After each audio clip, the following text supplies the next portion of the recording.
It was an ongoing process. I'll tell you, they told me to get on my knees and pray, and I wasn't going to do it. And the first time that my wife walked in, I decided I would try it because everything else they told me was working. I might as well try this too. My wife walked in our bedroom and I was on my knees praying. I wanted to crawl under the bed. How sick is that? Like all the things that I had done, all the misguided choices I had made, and that's what was embarrassing me. So really, for me, it was a spiritual experience of the educational variety. Over time, I learned more. And as it worked, I bought in more. So it took time. It took time and it took an open mind. It's time for the SHAIR Recovery Podcast, where we bring you amazing life-changing success stories from addicts and alcoholics all over the world who share their inspiring journey in recovery. And now, here's your host, Hey everybody, welcome to another episode of the SHAIR Podcast, and today we have Brian McAlister joining us on the show. Brian's commitment to helping others recover from addiction and reach their full potential is his life's mission. From a low-bottom, unemployed alcoholic and addict to leading a workforce of 1,800 people. He is a father, he is a husband, he's an entrepreneur, he's the best-selling author of Full Recovery. Brian subscribes to the spiritual axiom that with God, all things are possible. He still maintains an active role in the recovery community through his workshops and as a sought-after motivational speaker on the topic of addiction. These accomplishments are an example of the miracles that have taken place in Brian's life. Miracles he believes can be taught, learned, and duplicated. Brian's got one of the most amazing stories I've had the privilege to record, and this episode is just loaded with value bombs. You don't want to miss this episode. But before we dive into Brian's story, here's a quick reminder that as we get closer to the 100th episode, I would like to invite our listeners to please go to the website and leave us a message on the right-hand corner of the webpage. If you go to www.theshairpodcast.com, on the right-hand side, you'll see a red button that says Leave a Voicemail. Click on that button, and a little box will pop up that says Start Recording. What I would love is to hear feedback from our listeners. The SHAIR Podcast has so many listeners, and some of you have been here almost from the beginning. I'd love to know the impact that SHAIR has had in your life. I'd like to know your favorite episodes or anything else you feel compelled to share about the show, and I'm going to air each one of those recordings on the 100th episode. I would love for all of you to be a part of it. So again, please go to the website, www.theshairpodcast.com. Remember to spell SHAIR, SHAIR. Click on the red button to your right where it says Leave a Message, and tell us the impact SHAIR has had in your life, your favorite episode, or anything else you'd like to tell me, so we can air it on episode 100. But first, if you would like to know the best way to show your support for the SHAIR Podcast, here are a few ways you can help. First, go to www.theshairpodcast.com,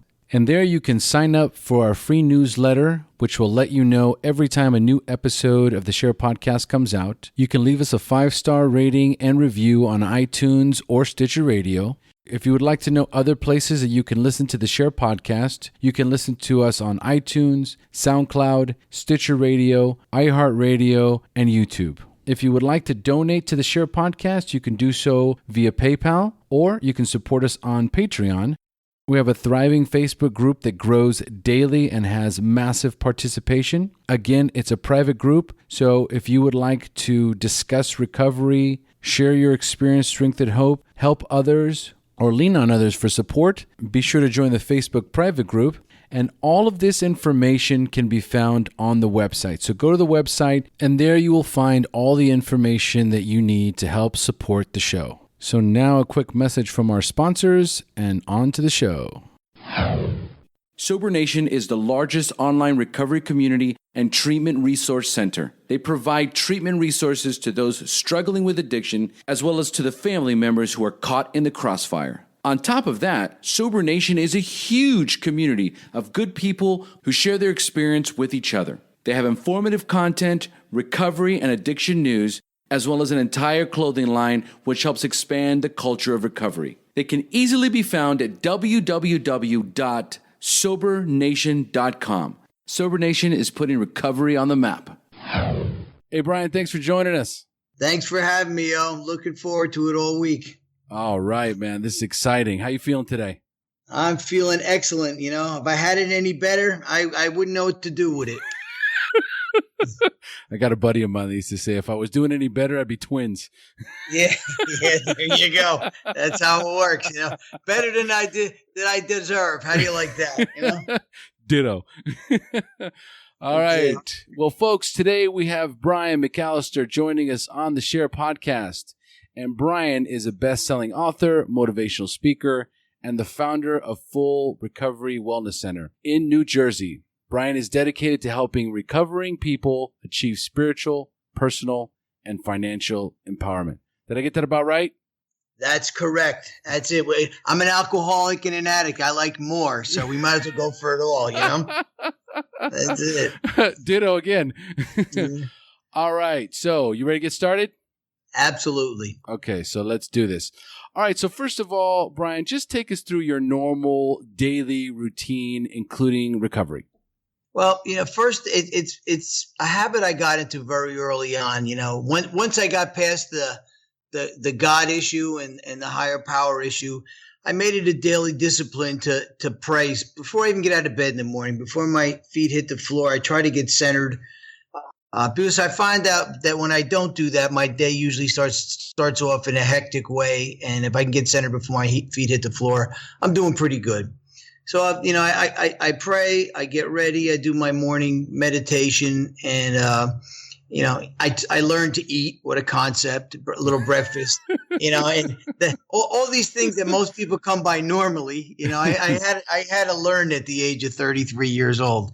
So that's really how my day begins. And then from then on, it's so busy, I couldn't even imagine it when I was using, because I run several businesses. I'm working the recovery industry, and I'm married for 39 years to the same woman. I have a son, I have a dog, I have horses, I have a beautiful home. All the things I didn't have, that make a full and complete life.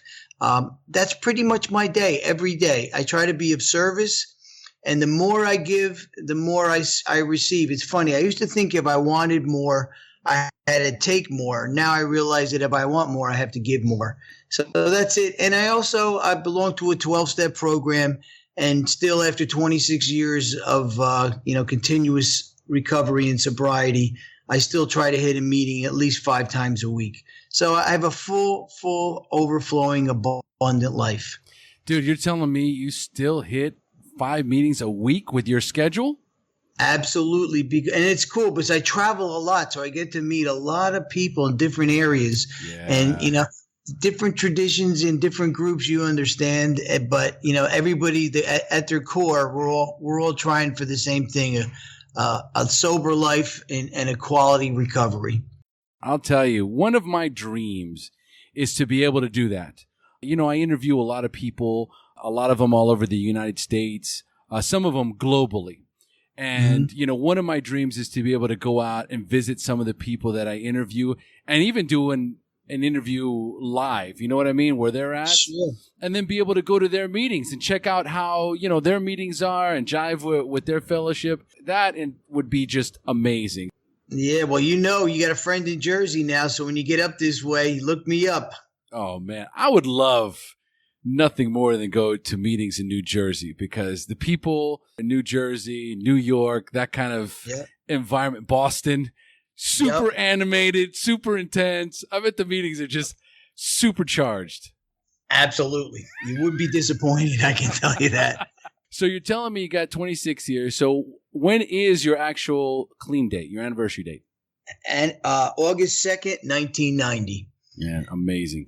Yeah, it really is amazing. So if I can pull this off, anybody can pull this off, So for 26 years, long time, man. So how old were you the first time you drank or used drugs? And more importantly, how did they make you feel? Well, I was 12, almost 13. So I actually went on a 20-year run. But, they describe it in the doctor's opinion in the AA Big Book. I got that sense of ease and comfort that comes from taking the first few drinks. And that's really the whole deal. I like the effect. I've heard it from a million people. I never felt comfortable in my own skin. I never felt comfortable in the world. And once I took a few drinks, that was it. And I went instantly from drinking to drugging within 3 weeks, 4 weeks. Was it. And I chased that for 20 years. That's incredible. All right. So look, Brian, you know what? You're all warmed up, buddy. So I'm going to just turn this show over to you. It's time for you to share your story, battle against drugs and alcohol, the wreckage it caused in your life, when you hit rock bottom, and finally your journey into recovery up until today. So Brian, take it away. Well, you already got thanks a lot first, Omar. You got the beginning. I picked up, when I picked up that day, I was hanging with a guy named Goofy and a guy named Butch. So, I wasn't with the Harvard crowd, and that's how it kind of worked out. And we went out and we got high. And again, I just loved it from the get go. I'm a product of the 60s and the 70s. And, when I started drinking, the drinking age in our area, I lived about 10 minutes outside of Manhattan. So I had no problem jumping a tube. It was 18-year-old drinking age. And when you were 13 years old over there at that time, this was the American gangster days. People were lining up on the street, copping dope.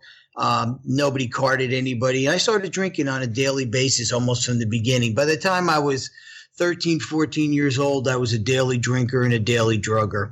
And a typical story in a lot of ways. Grades started to suffer, attitudes changed, friends changed. I hung around with a real eclectic group of people, let's put it that way.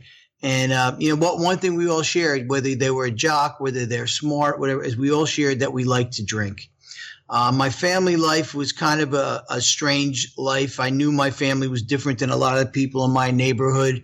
My father, I can say he's an alcoholic because right now at the age of 65, he got sober, and he's 85 now and he's got 20 years. He never would have made it. He was, drinking was just a rite of passage. We had, I'm an Irish guy from a long line of Irish Catholic alcoholics. Yeah. And, we had the piano in the living room, and the holidays, everybody would be hammered singing, the old Irish songs, and, they'd be laughing and singing, and then they'd be beating the crap out of each other by 10 o'clock at night.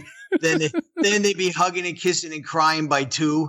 And then everybody wake up the next morning, pretend it never happened, and start it all over again. It was just so that not feeling comfortable, not feeling like there was a safe spot started at an early age. And I never heard the word alcoholism. I never heard anything like that. It was just what we did, like birds fly, fish swim, we drank. And that was the kind of the deal. But I took it to a new level with the drugging, so that was it. I wound up bouncing around for a while. And like I said, things got bad at school. I was actually in a Catholic high school because that was the school in my neighborhood. So I went there, and by the time I was 17, or really going into senior year, I was permanently expelled from that school, which really was a big impact on my life because it gave me a resentment, about God and that whole deal. I really wasn't buying into it in any way for a long time. And I got the victim thing, like, look at this crap. They tell you turn the other cheek nonsense and all this other stuff. And the first time you screw up, they throw you out. In the meantime, I'm selling drugs all over the school. I'm getting arrested. I got all kinds of issues going on. My reputation precedes me. But it gave me a good out, like, okay, God, I got this thing now. I'll work this side of the street. The world's my oyster. And that's really what I did. I bounced around for a couple of months. I wound up going back to another public school for a brief time. I graduated at 17 years old, and I took off for parts unknown. I dropped a hit of acid. I wound up in Phoenix, Arizona. I figured I'm there. I might as well stay. And it was really my first geographic. I did that because I was trying to leave my problems behind. Everybody in town knew me. The cops knew me. I just needed a fresh place to go. And I wound up, that was as good as any. And the funny thing happened is a geographic, usually does is, within weeks, I found the exact same people that I had left in New Jersey. I moved in with a couple of guys who were back from Nam, because it was those days, and they were like 30 years old, and I was like a teenager. So they were my first sponsors. Let's put it that way. they taught me what it was like and how to live the life on a whole different level. They had 9 names on their mailbox. None of them was theirs. They had gambling going on. They were smuggling dope out of Mexico. All these things were this whole crazy lifestyle. And I'm admiring them for what they're doing. I'm saying, this is the coolest thing in the world, man. We're making money. Life is easy. Things are good. And that really impressed me. I was an impressionable person, and I was like, this is what I've been looking for. Nobody's going to tell me what to do. That defiance that all alcoholics and addicts share. I had a double dose. So this went on for a couple of years on and off, and I came back to New Jersey, and I married a woman at 19 years old who I dated in high school. And I told her I was going to take her on the adventure of a lifetime. And I do believe that I've lived up to that billing, So we did the same thing. We moved all over the country. I bought a 1959 Panhead Harley, chopped it all out. Nice. We went all over the country. We lived in a tent. We lived in a camper. We drove the Harley. We were in California, Arizona, you name it. We bounced around. And everywhere I went, times are a little different, what I'm saying? But everywhere I went, I found the exact same people in the exact same situations because nothing changed in me. About, I guess when my wife was 22, she got pregnant, so at the time, I got hair down in my ass. I'm living the life. In my mind, I have this whole delusional, image of myself that I had been working on, my ego and who I was and what I was. And I was an outlaw biker, and I had this whole thing going on. Now my wife's like, hey, look, we've had this life for a while. Maybe it's time to get a haircut and get a job. This is, I'm pregnant. This is really no way to be living. So she kind of went in another direction. But by now, I'm a drug addict. I'm a full-blown drug addict and alcoholic. I'm a daily drinker. I'm a daily drugger. And I had really, my disease was shifting into overdrive. Along the way, I picked up a strange habit too. Another habit. So I was drinking and drug, and I found out that I enjoyed totaling cars. I considered it partying, but I wrecked dozens of cars. First car I wrecked was when I was 17. It was on High Street, which should have been a tip-off. I was going down the wrong road, and I broke a telephone pole in half and totaled 2 other cars at the same time. And I never put 2 and 2 together that had anything to do with my drug use, my alcohol use. Because again, my history had been that this is what you did. People drank, and, my family drank like that all the time. Everybody I knew was a drug addict. So it seemed like, again, like it says in the doctor's opinion in the AA Big Book, that, it seemed after a while, the alcoholic life seemed like the only normal one. There was really nothing different about it.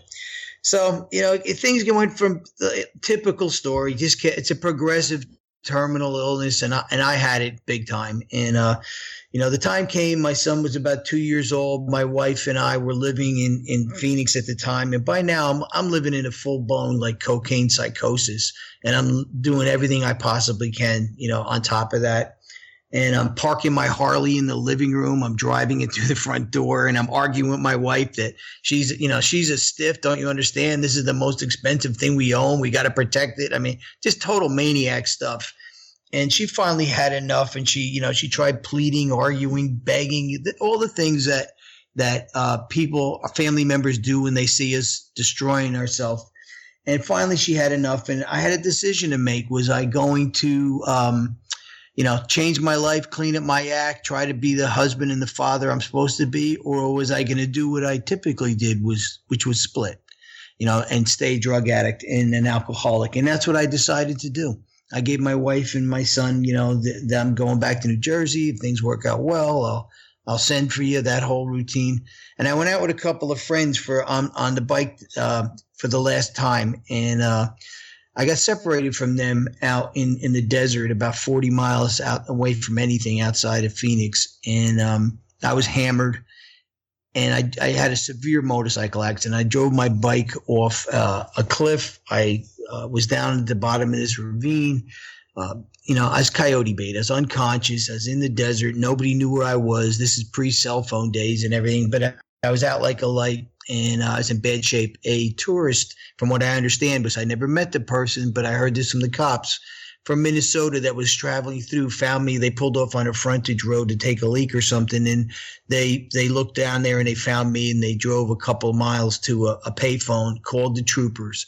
Troopers show up, which is a miracle in and of itself, because there was nothing around there, nobody to find me. It was getting dark, and they helicoptered me into Phoenix.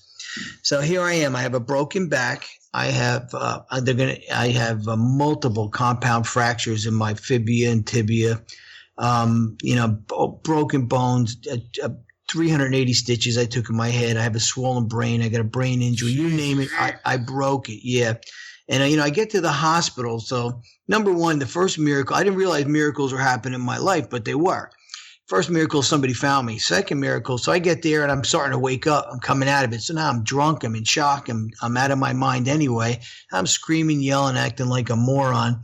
And, telling them, they're telling me I'm probably going to lose my leg. We're going to probably have to take your leg off. So, that could be perceived as a challenge, So I'm still telling, I'll be tap dancing out of here. I'm screaming and yelling, acting like a douche, and acting like an egotistical maniac, like I was. I was living in a godless world at the time, and I was getting godless results. But when they closed that little curtain around you in the emergency room, it was amazing how I forgot all that bravado and that crap. I was like, holy moly, God, they're going to come screaming to God for help. They're going to cut my effing leg off. You know what I mean? But when they'd open that curtain, I'd go right back on script about who I was and what I was going to do and all this crap. Just like a moron. You know what I mean? It's like this the kind of stuff we do. So then another miracle happens. My wife, the one I told goodbye to, shows up at the hospital. They got a hold of her, and she's, talking to the doctors and trying to save my leg and doing my bidding and everything like that. So finally, they get me. They put me in traction and all this stuff, and they tell her, listen, if we can keep the infection down on this guy, maybe we can do something. So they transfer me to another hospital after a few days. I mean, the pain in this thing was incredible. It was like a bad acid trip you couldn't come off of, because the shot to the head I took, I didn't, I was not normal. Right. And then they didn't know that I was a chronic alcoholic. I'm going through the DTs on top of it. So it was just a brutal, brutal time. So they sent me to this other hospital where this doctor, fresh out of medical school, does this operation on my leg. He tells my wife, let me try. He never operated on anybody. I was his guinea pig. He was out of medical school 3 weeks. And he puts 19 4-inch bolts in my leg. He crafts a titanium plate for a shin bone. He glues me all back together and saves my leg. And, it was amazing. You would think I'd have gratitude. You would think I would, say maybe I have an issue here, but nothing can be further from the truth. I still didn't put 2 and 2 together. I had no gratitude. The physical pain, the inability to walk. It took me years to get off crutches. It was just a whole horror show. And, the first thing I did when I got out of that hospital and got home was throw my crutches over the stair railing. I was living on a second floor apartment, hop down the stairs on my backside and walk a mile to the bar in 105-degree Phoenix heat, because that's how much I needed a drink. Wow.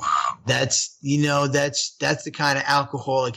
Now, it was funny. That's commitment.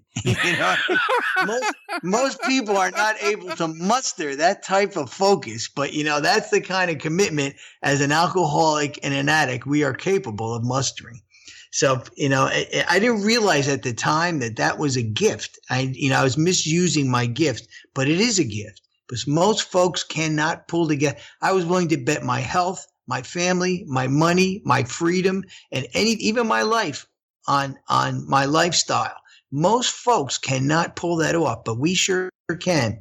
So things just got progressively worse. Of course, they didn't get any better. But we are creative people. I actually made a beer holder for each crutch, so I was able to hop around and drink on the long hop back from the bar. I tried to patent it. I went to the patent, sending a patent on it. Figure everybody's going to want one of these after they dump their bike. So this is the mindset I had. So things went from bad to worse. It took me 6 more years of just misery, bankruptcy, spiritual, emotional, financial, physical, and here I am now. I never thought I'd live to be 30 years old. Talk about having a weak inner dialogue and a conversation. So I figured I'd go out in a blaze of glory, I'm just going to drink and drug myself to death. So then I'm 33 years old. I'm unemployable. We're back in Jersey now. My wife and my son are living a low rent lifestyle they neither wanted nor deserved. And I saw no future, none whatsoever. And one day I woke up in a place called Nutley, New Jersey. I woke up behind a body shop, and I hadn't been home for weeks, and I had no idea how I got there. And I walked out. It was early in the morning. It was on August 2nd. And I walked out into the sunlight. The sun was shining. And all of a sudden, it was almost like one of those moments where I saw my life flashing before me. All of a sudden, I started thinking of all the horror of the last probably 10 years, 12 years, wrecking the bikes, wrecking the cars, losing my jobs, losing my self-respect, just all the nonsense that comes with an active lifestyle that I used to call partying. And believe me, it was no party, but I told myself it was. I told myself I was getting high. It wasn't getting high. It was a miserable existence. It was self-destruction on a grand scale. And I went out into the sunlight, and all of a sudden, when I that moment in the hospital, when I cried out to God and asked him to save my leg, flashed into my consciousness. And I asked God once again, please, God, help me get over this thing. And it's amazing. When I asked for help, once again, help was provided. And that was the day I made it into treatment. I got into treatment, and, I was the guy that hated it. I was never there before. I was the rottenest guy in there. Everybody knew me. I was angry and disconnected. But I made it my mind, that stubborn commitment I was talking about earlier. I made a commitment that I was going to stay there 28 days no matter what happened. And if I didn't make it and it didn't work, I would just go out and continue on and drink myself and drug myself to death. But a funny thing happened. After the 28 days, I felt really good. And I was like, man, how did this happen? I haven't been sober, since I was a kid. And I realized there was something it was almost like an epiphany. By following the suggestions of people who knew what I was trying to accomplish, I did what they did and I got what they got. I got sober. So when I left, they said, why don't you try doing 90 meetings in 90 days? Why don't you get a sponsor? Why don't you read this book? So I figured, I was going to do it my way. But number one, I was never going to get a sponsor because, I wasn't going to tell anybody all my moves. Like what if they use them against me on the street? That deal. How could he be honest? Because, it's just the way I thought. To say there was a lack of trust is an understatement. Right. So I didn't do it. So I decided, okay, I'll go to the meetings and I'll do this and I'll try it, but I didn't get a sponsor. They suggested I get a job. And I was like, oh God, so I get this menial job unloading trucks and working for a retailer, big box retailer. So I'm there for a while, and all of a sudden I realize I can't do these steps alone. They keep talking about the we in the first step, and I'm like, we, I was always an I kind of guy. So I realized I couldn't do it, and I was going backwards, and it was only a matter of time before I picked up. So I had been watching around, and I saw a guy who they say, find somebody who has something you want. And that's what I did. I saw a guy who's wearing figure this is 1990. So he's wearing a $500 suit, and he's got a Rolex on, and he's got a brand new Lexus outside, and he's talking about God all the time. And I was ashamed. I was so, I told you my resentment against God and my Catholic upbringing and getting expelled from that school. So this guy seemed real comfortable with everything, and he had 9 years sober, which I thought was a miracle at the time. I even asked him, how'd you do it? Right. I got the pat answer, one day at a time. But, so he told me to do this, and he told me to help him. And this man gave me a lot of advice that, he just didn't take me through the steps, but he gave me advice that would change my life. So I'm working at this retailer. I'm working 7 days a week. I'm working 2 full-time jobs because I'm trying to work my way out of the hole I had dug. I'm trying to provide, do the right thing by my family. And I'm going to an AA meeting every day or an NA meeting. And I went to him after a few months of this saying, I can't go on like this. I'm working 7 days a week. I'm working 80 hours a week, and I'm still not able to dig my way out of this. And he said to me, he goes, I'm happy that you finally said something. He goes, because I've been looking at you, he goes, and you don't even realize it. You have a lot of skill sets that you don't even know you had. I'm like, what are you talking about? He says, like, for example, what do you think kept you alive on the street all those years? He says, you can read people.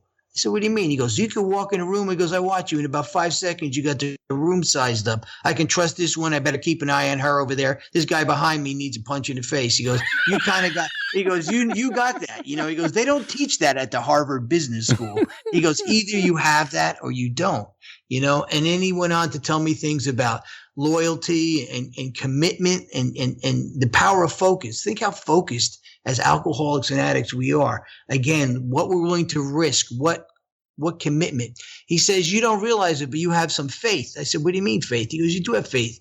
And I started thinking about it. I would walk into these tenements, 8 stories up in Harlem and cop my drugs and have faith that I can make it out of there alive. All these things that I had were really gifts that my higher power had given me that I was misusing. And I didn't realize that they were transferable in a lot of different areas.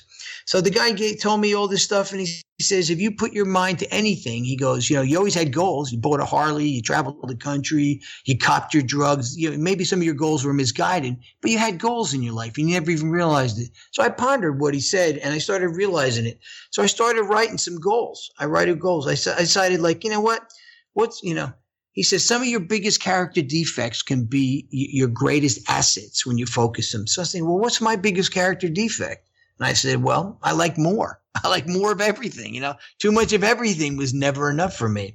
So I decided to use that asset when I wrote my goals. I wrote big goals. Like number one is I wrote, I'm going to be the store manager of this place. Now, the place had 250 employees and did $52 million a year in sales. I got no college degree. I have no experience, everything, but I figured, what the hell? I didn't have faith I could get sober. I never would have. Maybe I'll put faith in this and see where it leads. So that's what I did. I made a goal for that. The first goal was always the same. I'll get to a 12-step meeting every day. I'll reach my hand out and try to help somebody else out, because they told me if I don't give it away, I can't keep it. And I would take all the suggestions I got. And that's exactly what I did. So nonconformity is really another characteristic all us alcoholics and addicts share. And I had a whole lifetime of nonconformist type stuff. So I use that to my advantage. Rather than trying to undermine my boss and the people in authority where I worked, I went up to them and I asked them for help. I said, look, I'm trying to get ahead. I went to the lead man. He wasn't no big position. I said, look, let me try to help you. Would you like to get ahead? He said, yeah. I said, well, why don't you do this? Delegate your work to me. Show me what you know more than I do, and see if you could take your free time and do that with your boss. And he said, okay. So what we did is I made a partnership with this guy, and I pushed him up the ladder to the next level, and he would pull me up behind him. And we did this. And within 2 years of making those goals, I was the store manager. Another goal I had is I wanted to make money. I was sick of being broke. I was sick of seeing my family struggle. I figured I had guys I'm working for that I should have in my back pocket, and they're telling me how much I'm going to earn, what my family's going to live like, all this stuff, when I'm going to work. I'm thinking, damn, I hate to be told what to do. I'm an alcoholic. So what am I going to do? I'm going to figure out how to use that to my advantage. So I wound up, like I said, within 2 years, I was running that show. Within 5 years, I was doing $460 million a year in business, and I had 1,800 employees working for me. Jesus. Now, I'm not saying that to impress anybody, but to impress upon them that if I can do this, anybody can do this. It's just a matter of looking at what God put in you and pointing it in the right direction, staying sober, have enough faith that you can accomplish your task, and keep pushing forward. Like the same day, the way I did that is the way the guy told me to get sober, one day at a time. I showed up. I did the best I could that day. I left tomorrow for tomorrow and left yesterday's problems in the past. Within a couple of years after that, I wound up staying sober. It was funny. I'm going to go back. I probably sober 7 or 8 years, and all of a sudden here I am. I've made more money than I've ever seen. I've got a little bit of, my self-esteem's brimming over. My ego starts going into overdrive, and my meetings start going from like 7 a week to 6 to 5 to 4 to 3 to 2 to 1 until I make a guest appearance twice a month. You know what I mean? I leave early. I come late, all the shit. And all of a sudden life hit me with a bag of my own nonsense, but life hit me hard. And, the back that I had blew out, and I wound up paralyzed in my good leg.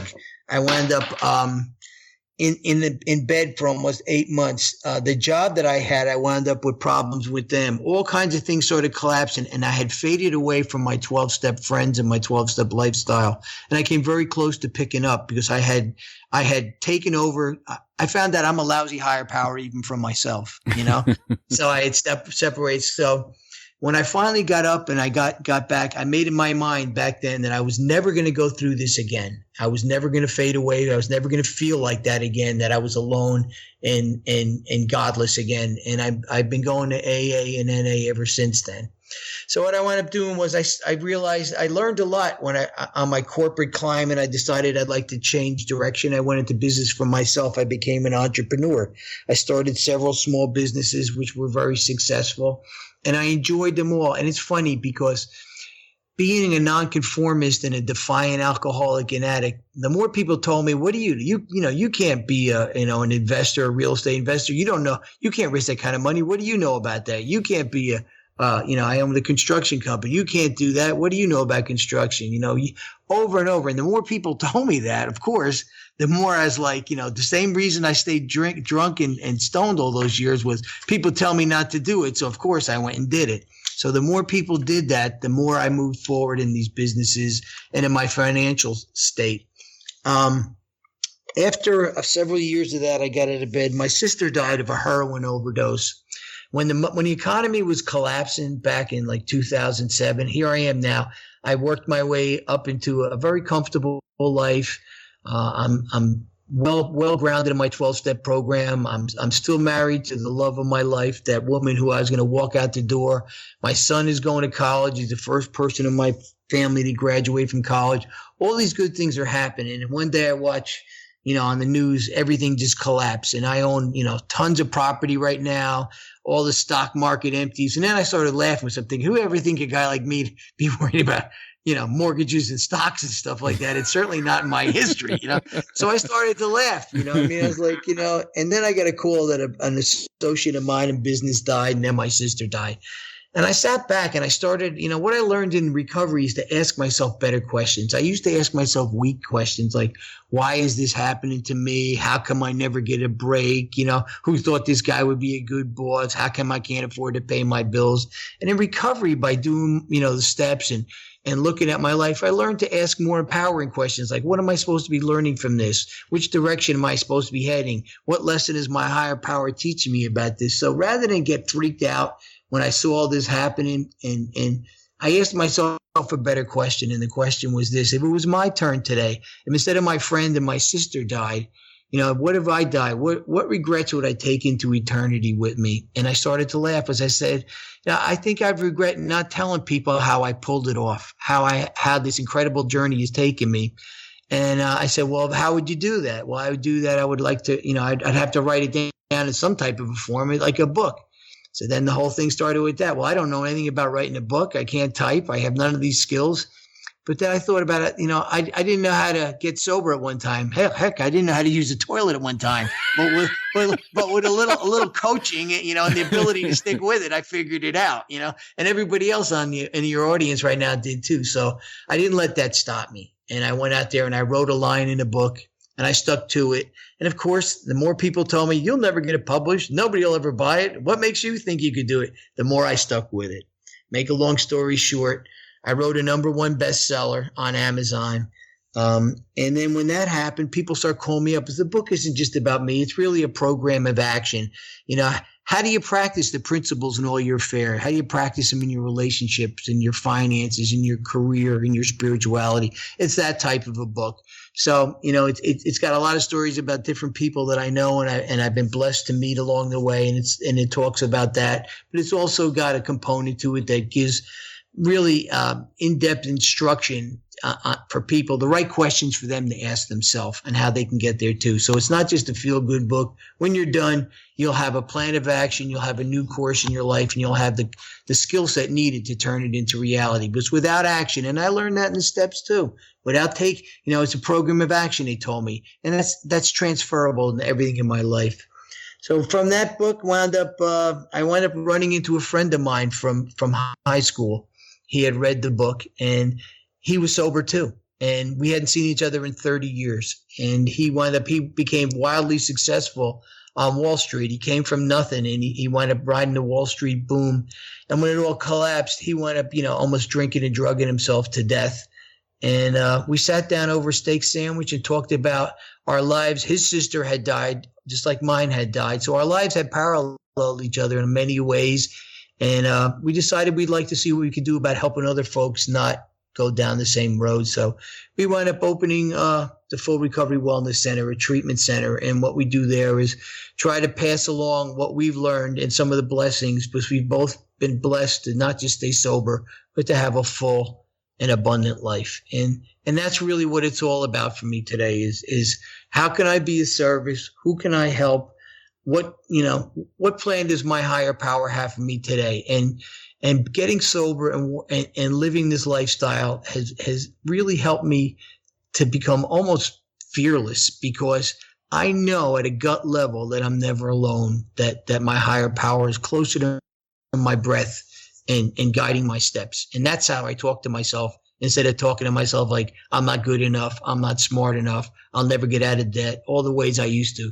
So it took time and it took effort, but it's been an exciting adventure. It's been the journey of a lifetime, and I truly consider myself blessed. That's pretty much that's a rough idea of what I do. In a nutshell, right? Yeah, that's pretty much it. I got a great gig going, and I thank God every day for it. It's a miracle. Your story is amazing. And there's so many takeaways. You jam pack so much information, but like good, actionable information into your story, it's so important. I know that as a kid growing up, there was so many limiting beliefs that were instilled in me, mainly from my parents. Sure. But from there, I would give myself these limiting beliefs. And they're so, we're as addicts, we're riddled with character defects. But one thing is for sure, we are some tenacious, driven animals, like beasts. It's so Absolutely. True what you were talking about. Like, as you were getting into your story, I could so relate with that whole idea of, how this is in the, coming up in my story, this is how I get out of it. It's just my drive. It's my tenacity. I'm out there. I'm hustling. I'm trying to make things happen. I'm trying to get my drugs, trying to get my alcohol. I'm doing all these things where people are telling me, you can't do this. I'm going to do it. And so it's just so much for those of us who have tapped into that. When we get into recovery, we can use that same tenacity to pull ourselves out of it and then propel ourselves into these amazing lives. Absolutely. And that's it. Like that first guy told me, my biggest character defects could be my greatest assets. Part of it though, for me, just is I had to humble myself. I had to get down. I'll tell you something else. Like when he started telling me, this guy, well, you got to pray. You got to find a God of your understanding. I'm like, how do you do that? Like, I was looking at the God of my youth. So he sat me down. He says, well, let's look at it this way. He goes, if you could say what a God or a higher power should be, what were the traits it would have? It'd be loving, it'd be forgiving, it'd be supportive, all stuff. I wrote it down on a piece of paper. He says, here, go hang this on your mirror. That's your God. It's a God of your understanding. And I thought it was such a simple concept, that I never would have got it without hearing it from somebody else. Man, real quick, I just got goosebumps because I have said those exact same words being interviewed before myself. When I was asked about my relationship with a higher power, I had walked away from God for close to 20 years. And when it came time for me to connect with a higher power, my sponsor told me the exact same thing. And I wrote down the exact same thing. It's, if you can just connect with that whole concept of a higher power, a loving, forgiving, empowering God that's always got your back, that's always there supporting you, is not punishing. It's completely contrary to what we learned growing up. I can get behind that all day long. Yeah, me too, man. And it gives you it gives me instead of that synthetic courage I used to use, it gives me a sense of inner power. By admitting I was powerless, I gained the power of choice. I gained the power to influence the world around me. I gained the power to possibly help somebody else out. So all these things, I had it all backwards. I had, like most things in life, I had it backwards. But thank God I became an alcoholic and an addict, because I never would have found this sense of serenity, peace, and ultimate, success without going down that road. I paid my dues, but it's the best thing that ever happened to me. I forget sometimes the power of goal setting and the power of asking yourself the right questions, which is something that you just brought up. It's something that I've been doing for years. It's the reason why I'm sitting in the chair that I'm sitting in right now. It's the reason why I'm married to the woman I'm married to right now. It's because I started setting goals when I got into recovery, and I started asking myself better questions, more empowering questions. And recently, because you get into a place where things are good. I mean, things are really good. And so I stopped asking questions and I stopped setting goals, man, Yeah. And so I've just subconsciously and inadvertently set a ceiling for myself. And this interview was, for me, that's my takeaway, that I need to go back to my goal setting. I need to write things down. I need to look at them. I need to ask those better questions. And it allows me to subconsciously refocus all my intentions. So I'm right there with you, bro. Like I'm, laser focused right now. And, but what I want to talk a little bit about before I deviate, the Full Recovery Wellness Center. When did that start? How long's that been going on? What was the catalyst to get that movement started? Well, it actually came from the book. I wrote the book and people started calling me up about the program in the book. And they said, hey, I had a Hollywood director call me up, a famous guy, and say, I'd like you to, and I'm working for Universal and I'm not happy and, and all this other stuff. And I had a couple of really, people who would be considered higher powered people, not higher powered, but high powered people in our, what we consider a success, I guess, in our society. Right. But he says, I'm not happy. I want to go out myself. I want to do independent films. I really like to work with it. And I said, well, hey, I take you through the book, but what am I going to do? Take you here and put you in the Newton Holiday Inn for 3 months? What I mean? It's not going to work. You know what I mean? So first I prayed over God. What do you want me to do? What I should be doing with this? I fly back. I'm on the West Coast. I fly back and somebody calls me up and says, Brian, I know you used to buy houses and all this stuff. I know a guy, he's got a vacant house. It's on 100 acres. It's like a mansion. I go there the day I land after this conversation, and somebody shows me this house. Make a long story short, the guy makes me a great deal, gives me time to do it. So we start a little house where we're bringing people in and we're teaching them the program in the book. From there, my partner, who I said I used to get high with in high school, says, why don't we become a licensed treatment center? But we want to do it right. So we're a holistic center. We provide different things that a lot of places don't. We're an outpatient deal. And we've been open for 5 years now.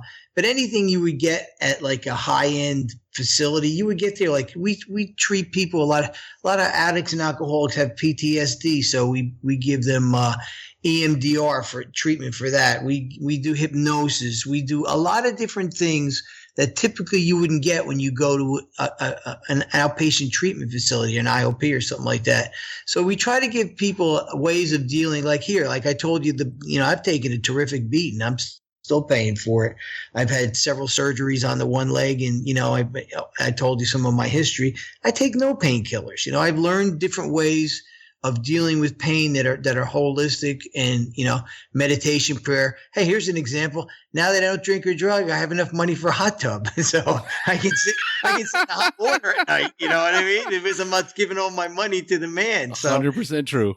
Yeah, so like stuff like that. So we try to give folks an opportunity to not just get sober. That's just the volley. That's just the open to the door. How do you practice the principles in all your affair? Because if you can get, my life's so good the last thing I want to do is drink or drug. You know what I mean? I have so much, I don't have enough time in the day. I get to influence the world around me. I get to travel. I get to spend quality time with my beautiful wife.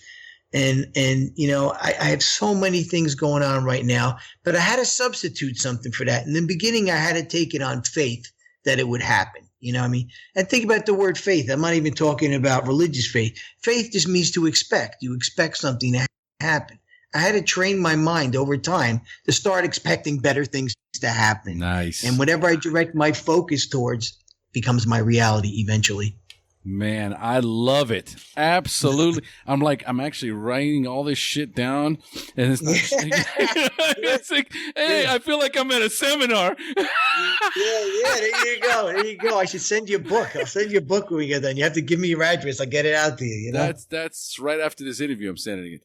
Perfect. I love it, man. Listen, Brian, I know my listeners like me can connect with you on so many different levels.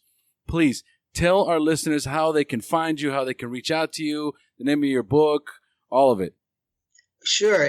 Thank you. It's full recovery, the recovering person's guide to unleashing your inner power. And that's the name of the book. And, I run the Full Recovery Wellness Center in Fairfield, New Jersey, and it's 973-244-0022. And, our website is www.fullrecoverywellnesscenter.com. I send out free, video messages almost every day. So if you need a little extra inspiration, we do everything we can. Like they say in a 12-step program, the book doesn't do any good in the shelf. So what we do is we try to send out as much information as we can. Even if you're not in this area, we refer people all over the place, all over the country. And, we do our best to give back because that's really what it's all about. And the more we give, the better it is for us and the better it is for the people we get to touch. So anybody needs any help or they just want to call me up, I'd be happy to talk to you. I love it. Folks, I'm going to have all this information listed on the show notes, the website, the book, all of his information, contact information. So it's very simple for you guys to get a hold of Brian.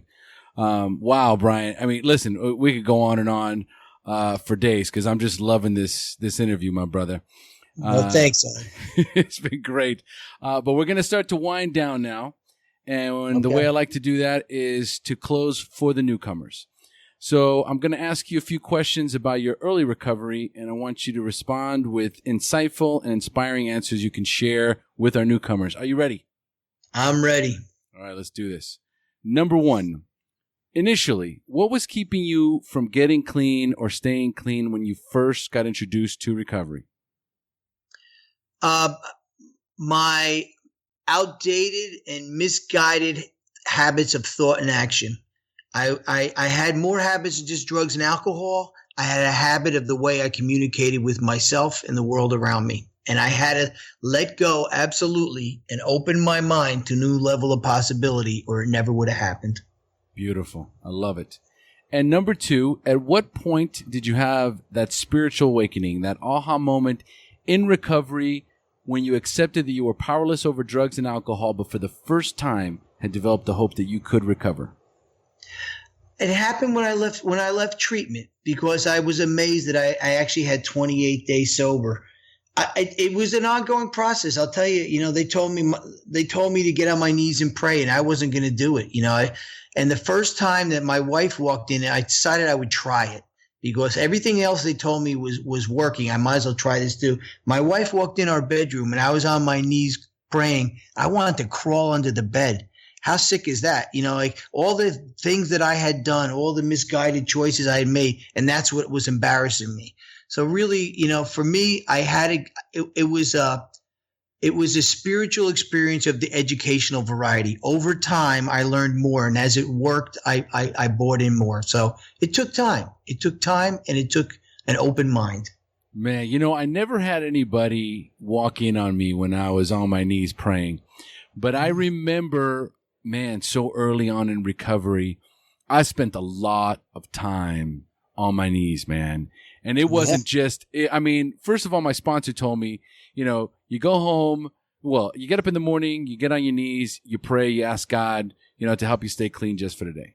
Then you get home, you get on your knees again, you thank God for another day clean. So those were those two moments every single day, absolutely, when I was on my knees. And I remember the first few times just feeling so uncomfortable, right? Yeah. Because I was powerless, man, like vulnerable. It's a feeling that, man, I've never done this before, right? Yeah. I just, the resistance.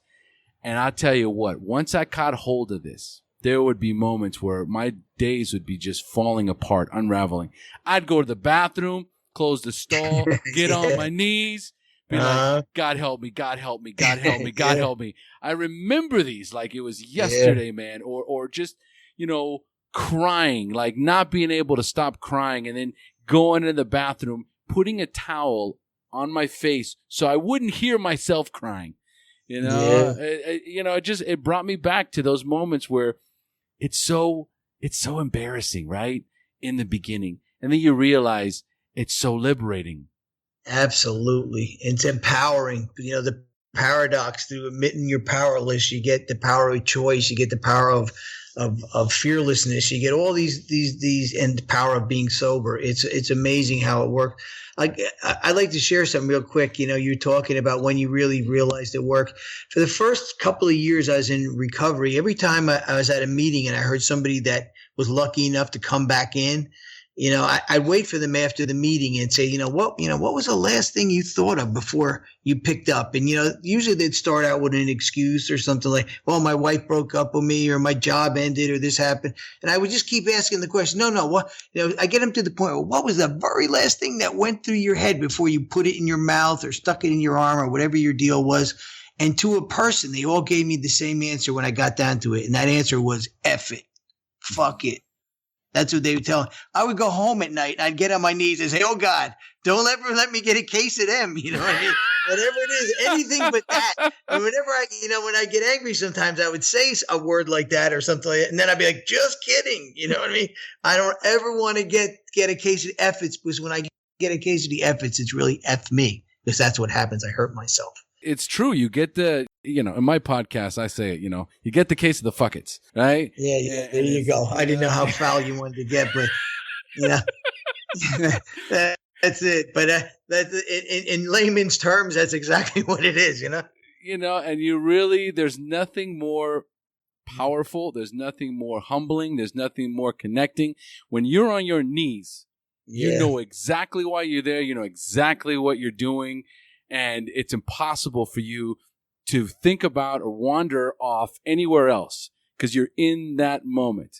My first wife and I are divorced. Uh-huh. So I'm remarried, and every other weekend, my daughter stays with me. She's 13 years old now. Nice. And we still, before she goes to bed at night, we still say our prayers together. She actually says a prayer, and I get on my knees in front of her bed. This is something she's never asked me why I do it. It's been an unspoken thing that we've done for years. How beautiful is that, right? It's absolutely the most beautiful thing, man. She's like, hey, Dad, I'm going to bed. And I'm like, all right, let's go do your prayers. And then we go in, I turn off the light, she gets into bed, I get on my knees, she says the prayers, and we go out. And I tell you, man, as long as I can keep that going, I plan to do it. Yeah, I don't blame you, man. That is a beautiful, beautiful thing, and you're blessed that you could share those moments with your daughter. Yeah, man. I'll tell you, because I tell you what, that now that she's 13, they change fast. Quickly, yeah, exactly. So tell us, Brian, what is your favorite book that you would recommend to a newcomer early in recovery? I would have to call me old fashioned. Stick with the classics. The AA Big Book didn't hurt me much. That was good. And I like Emmett Fox. He's got several good books. Everybody knows Sermon on the Mount, which is a wonderful book. But and of course, Full Recovery. Yes, you got it. Don't be afraid to plug the book. Yeah, can't forget that. But no, I really believe that, because I still go to a big book meeting every week, and every time I've read it many, many times, but every time I show up, I'm in a different place. I get something different out of it. I read a lot of spiritual stuff, and I'm never disappointed, even if I'm just hearing something that I already know confirmed. So it's the best thing I've ever done for myself. Beautiful. I love it. All right. So, Brian, number 4, what is the best suggestion you have ever received? Besides don't drink and go to meetings, I would have to say, I guess that the suggestion that guy gave me, that my greatest character defects are really my biggest assets when I focus them intelligently. When I combined the moral and ethical standards needed in the 12-step world with my God-given ability to focus and take action, which was always in me. I took a lot of misguided action, but it was always in me. When I combine those two things together and point them at a goal, there's no stopping me. Beautiful. I love it. And number 5, finally, if you could give a newcomer only one suggestion, what would it be? Have fun. Learn how to have fun in recovery. If you can't have fun, you'll probably won't stay.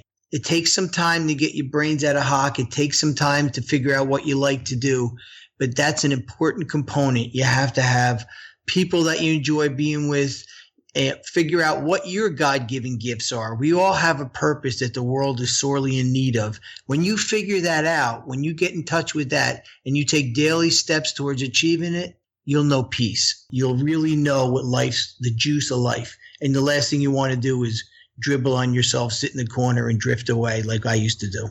Oh, man. Absolutely powerful, man. This interview has been amazing, Brian. Thank you so much, man. Thanks for having me, and thanks to all your listeners. And I wish everybody a sober, clean day. Beautiful, beautiful. Folks, we have now reached the end of our show. Thanks for joining us. And as we say here in Costa Rica, pura vida. Pura vida. And I love Costa Rica. Thank you for joining us on the SHAIR Recovery Podcast. To check out the show notes page on this interview or to thank our guests for sharing their story, go to www.theshairpodcast.com. While you're on the website, don't forget to sign up for our free newsletter to stay up to date on the latest news, podcasts, and interviews. Want to be one of our guests and share your story? Then go to our website and click on the Share Your Story button. We share our inspiring recovery stories every Tuesday, so subscribe to our show on iTunes or Stitcher Radio to get your free weekly download. We'll see you then. The opinions shared on this show reflect those of the individual speaker and not of any 12-Step Fellowship as a whole.